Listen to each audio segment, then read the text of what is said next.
Good morning. Ako'y nagtataka lang talaga dito sa Pilipinas, no? Bakit sa ibang bansa, sa Japan, China, US, o ibang bansa man na gumagawa o nagre-repair ng mga kalsada, no? Akala ko sa kanila, ang alam ko, pinakamatagal na 2 taon pag gumagawa sila ng kalsada, eh. Pero mas matindi pa pala Pilipinas.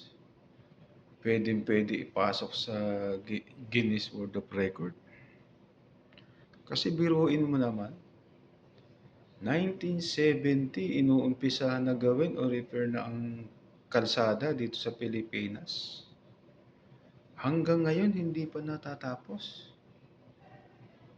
Biruin mo, nakakailam mo na siguro mga ibang kontraktor patay na, pero ang kalsada na inumpisahan pa noon hanggang ngayon hindi pa natatapos.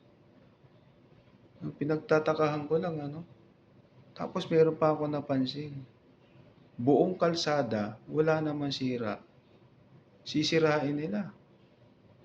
Tapos, gagawin nila uli.